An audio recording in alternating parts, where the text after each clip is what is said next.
वंदे महापुरुष ते चरणारविंदम। बंधुओं, विगत कई दिनों से संस्कृत काव्य शास्त्र में रस का स्वरूप क्या है, इस विषय पर चर्चा चल रही है। आज उसी का थोड़ा विस्तार कर रहा हूँ। यहाँ तक आपने श्रवण किया कि रस क्या है, रस का आस्वाद्य कैसे होता है। रस माने आस्वाद्य। जैसे हम लौकिक जगत में हम कुछ बढ़िया व्यंजन बना हो, भोजन बना हो, तो एक आनंदानुभूत होती है उस व्यंजन, उस रसास्वाद में, उस व्यंजन के आस्वादन में जो अनुभव होता है, वैसे उसको हम आनंद कहते हैं।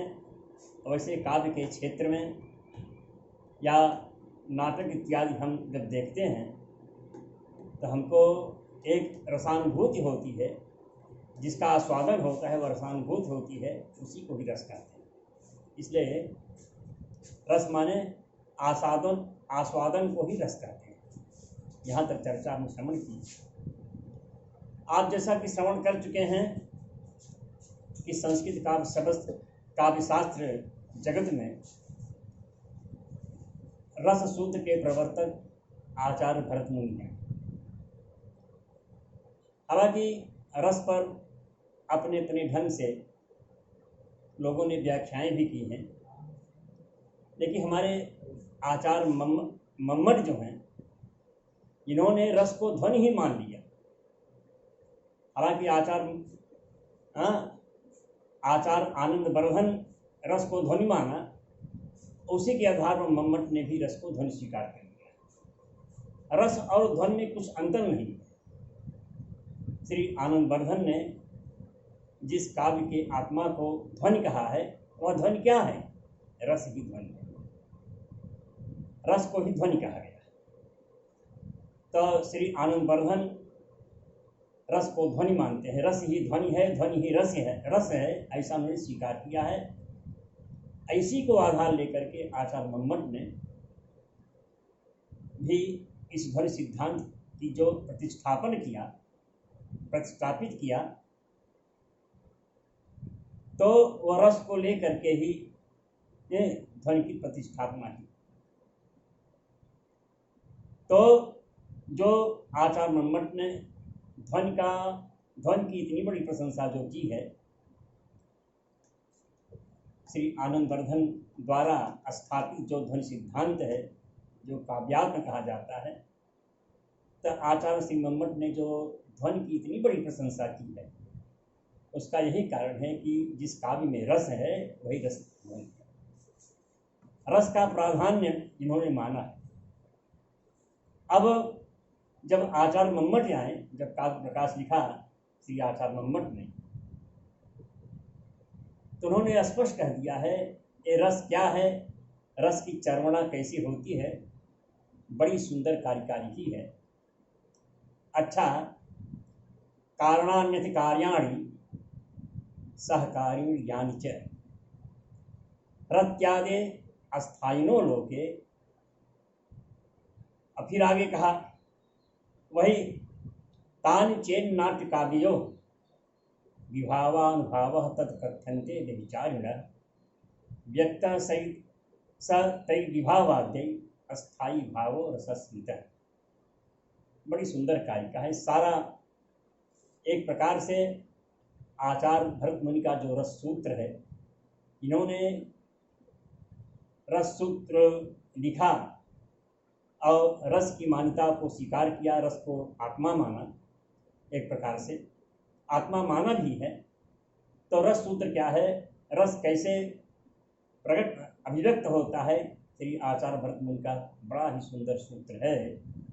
विभावानुभाव व्यभिचारी संयोगात रस निष्पत्ति, संयोगात रस निष्पत्ति, ऐसा है। विभाव अनुभाव व्यभिचारी भावों के संयोग से रस की निष्पत्ति होती है। सूत्र तो उन्होंने लिख दिया, लेकिन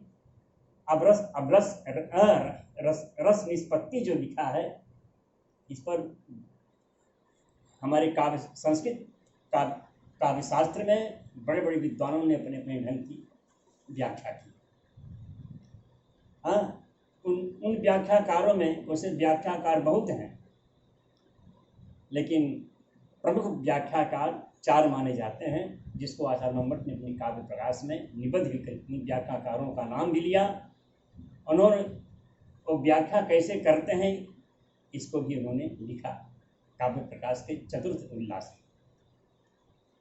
तो व्याख्याकारों के नाम हैं श्री भट्ट लोलट, श्री संकुत, श्री भट्टनायक, श्री अभिनव गुप्त। ये 4 व्याख्याकार प्रमुख हैं। और भी रस के बड़े बड़े व्याख्याकार हैं, गिनती किया जाए बहुत हैं, लेकिन 4 प्रमुख व्याख्याकार माने जाते हैं।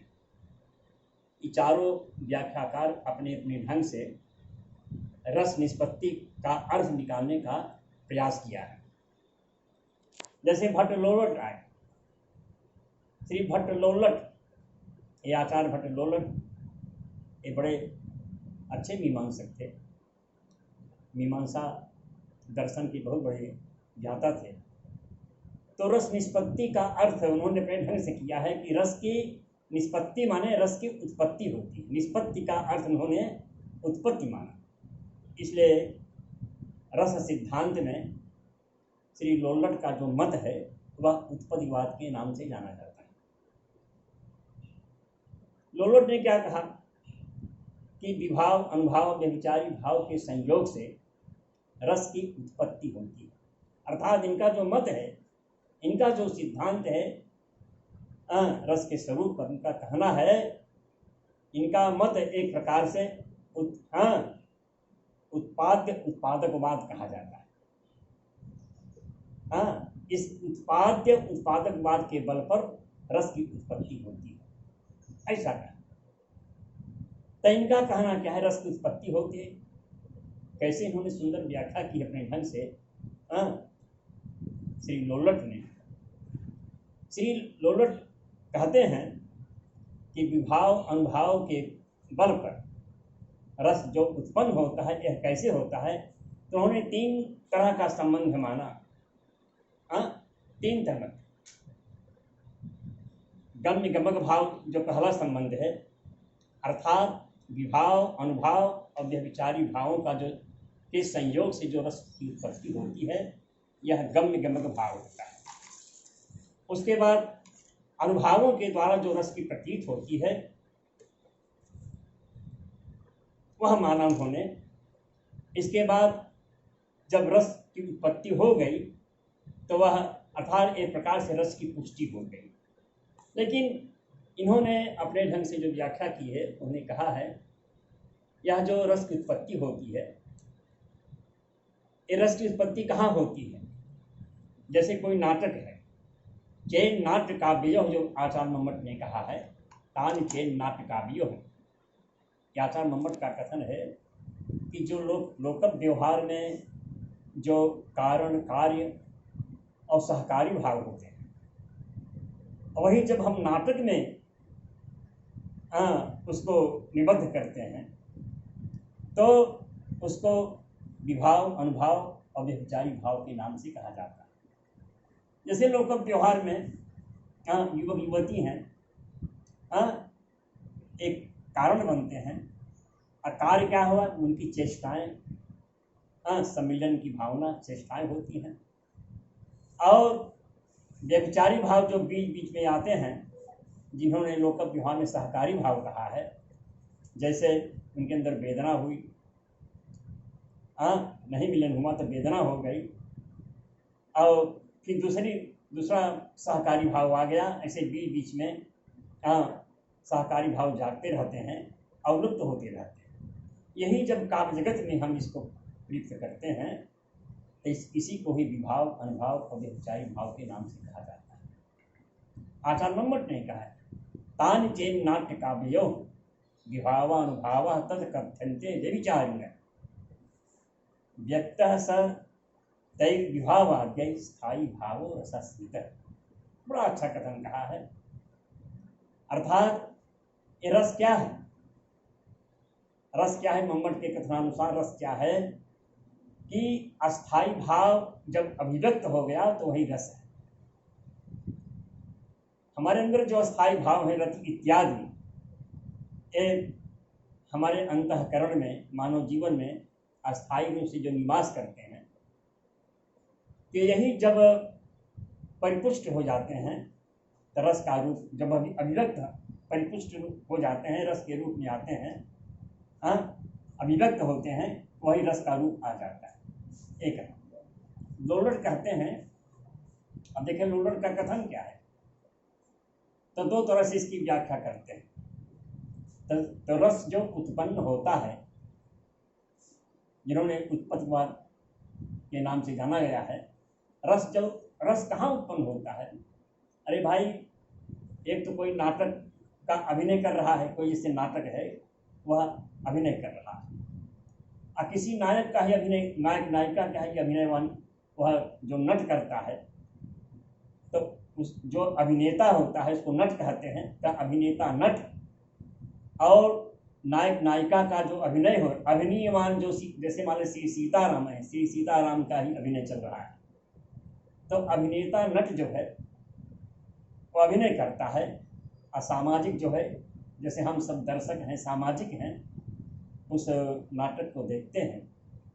तो लोलट का मत है कि यह जो रस की उत्पत्ति होती है, प्रधान रूप से जो अभिनयमान श्री सीताराम है, जिनका अभिनय किया जा रहा है, उनमें होता है।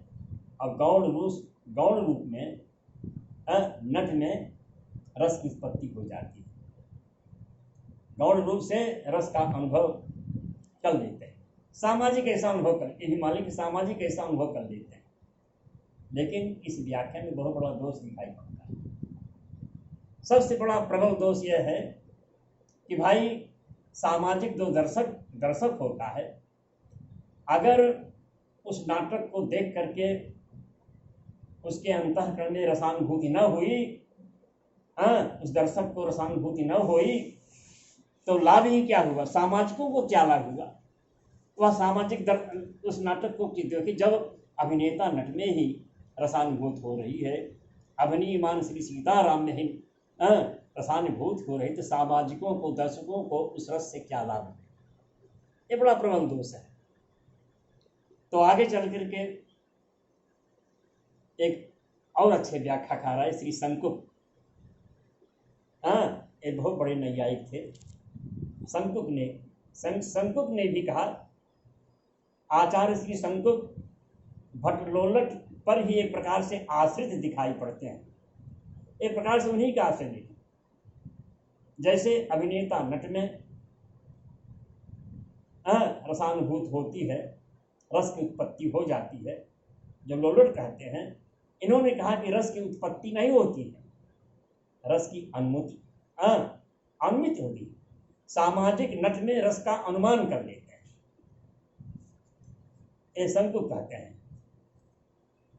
तो बड़ा इन्होंने भी एक ऐसा प्रश्न खड़ा कर दिया। सामाजिक जो नट होता है, रस का जो अनुमान कर लेता है, ये श्री संकुक के मत का आशय है। बड़ा इनकी भी विलक्षण, ये अनुमितवाद के आचार कहे जाते हैं। इसलिए यह मत जो है, जैसे लोलट का उत्पत्तिवाद है, वैसे श्री श्री संकुक का अनुमितवाद के नाम से जाना जाता है। काव्यशास्त्र के रस सूत्र की व्याख्या में रस का अनुमान सामाजिक जो है अभिनेता नट में कर लेते हैं। तो लेकिन थोड़ा सा इन्होंने परिमार्जित कर दिया है थोड़ा सा, कि सामाजिक अभिनेता नट में रस का अनुमान करते हैं। हालांकि इसमें भी बहुत बड़ा दोष दिखाई पड़ता है। यह अनुमान कैसे होता है? तो श्री संकुक का कथन है कि रस का जो अनुमान होता है, ये कैसे होता है? यह जो ये लौकिक अनुमान की तरह नहीं, जो लौकिक अनुमान होता है, जो लौकिक ज्ञान जो होता है, जो लौकिक अनुमान होता है, इस अनुमान से एक विशिष्ट अनुमान किया जाता है। कैसे कहते हैं, जरा समझिए इसको, बड़ा ही सुंदर कथन है कि जैसे लौकिक ज्ञान 4 प्रकार का होता है। हाँ, जैसे सम्यक ज्ञान, हाँ, मिथ्या ज्ञान, संशय ज्ञान और सादृश्य ज्ञान। यह लौकिक ज्ञान 4 प्रकार का ज्ञान होता है। सम्यक ज्ञान जैसे है कि यही राम है, यह राम है, यही राम है। हाँ, राम के रामत्व पर कोई यहाँ संशय है ही नहीं, इसको कहते हैं सम्यक ज्ञान। और एक मिथ्या ज्ञान, यह राम नहीं है। एक संशय ज्ञान होता है, यह राम है, यह राम नहीं है। ये संशय लग रहा है कि राम है कि नहीं है, ये संशय जो उत्पन्न होता है इसको कहते हैं संशय ज्ञान। एक होता है सादृश्य ज्ञान, यह राम के समान है। ये 4 प्रकार के लौकिक ज्ञान होते हैं। इसके अलावा और कोई ज्ञान है ये नहीं है। तो उन्होंने कहा, श्री संकुक ने, यह जो लौकिक ज्ञान होता है, इस लौकिक ज्ञान से जो अनुमान किया जाता है, इससे विशिष्ट ज्ञान एक होता है, विशिष्ट तरह का अनुमान कहा जाता है। जैसे चित्त तुर्गन न्याय कहा गया है। जैसे किसी चित्र में, किसी फोटो में, किसी तस्वीर में, किसी चित्र में घोड़े का चित्र बना हुआ है, तो वास्तव में वह जो अश्व है, घोड़ा है, उसमें कोई धावन क्रिया, वह घोड़ा तो दौड़ नहीं पाएगा, न चल, धावन क्रिया का अभाव है इस घोड़े में। लेकिन फिर भी दर्शक देखता है कि यह जो अश्व है, भले इसमें धावन क्रिया नहीं है, लेकिन उसको चित्रस्थ जो अश्व है, वह अश्व, दर्शक जो है अश्व समझ लेता है, यह घोड़ा है। हाँ, इसको कहते हैं चित्त तुर्गन न्याय कहते हैं। तो न्याय की भाषा में चित्रस्थ जो अश्व है उसको अश्व समझ लिया जाता है। ऐसे विभाव, अनुभाव, व्यभिचारी भावों के बल पर के संयोग से यह सामाजिक जो है अभिनेता नट में रस का अनुमान कर लेता है। हाँ, नट में अनुमान कर लेता है। तो उन्होंने, मैं अनुमितवाद के नाम से नहीं जाना जाता है, तो रस का अनुमान कर लेता है। अब प्रश्न है कि अनुमान, ये बहुत बड़े नैयायिक थे श्री संकुक जी। तो अनुमान का अर्थ क्या होता है? न्याय दर्शन में तो अनुमान का बड़ा लिंग परामर्शो अनुमानम, अनुमान के बड़े हेतु होते हैं। व्याप्ति हेतु होता है, लिंग है, इत्यादि इत्यादि। लिंग परामर्शो अपरामर्श, अगर लिंग परामर्श का व्याप्ति, ये जो 3 न्याय के हेतु माने जाते हैं, अगर ये हेतु नहीं है तो अनुमान जो है असिद्ध हो जाएगा। वह माने अनुमान में हेतुओं का होना बहुत जरूरी होता है। जैसे पर्वत में आग लगी है, धुआं दिखाई पड़ा, तो धुएं के बल पर, तब धुएं के धुआं और अग्नि की व्याप्ति होती है। यत्र यत्र धूमः तत् तत् वह्नि, ऐसा न्याय दर्शन में कहा गया है। तो धुआं देखकर हमने आग नहीं देखा, अग्नि का दर्शन नहीं किया, लेकिन धुआं, उठता हुआ धुआं देख करके अग्नि का हम अनुमान कर लेते हैं, है ना। जब अनुमान कर लेते हैं तो क्योंकि हम जानते हैं कि धुएं और अग्नि की व्याप्ति है, इसलिए अनुमान की परिभाषा बनाई गई है लिंग परामर्शो अनुमानम। लिंग का जो परामर्श है, लीनम अर्थम गमयत इति लिंगम, जो प्रच्छन्न है, गुप्त है, छिपा हुआ है, अर्थात जो परोक्ष है, परोक्ष वस्तु की जानकारी जब हम हेतु के बल पर करते हैं, हेतु के बल पर, अगर ये हेतु नहीं है, तो न्याय दर्शन में ही श्री संकुक जी ने अवश्य ही स्वीकार किया होगा।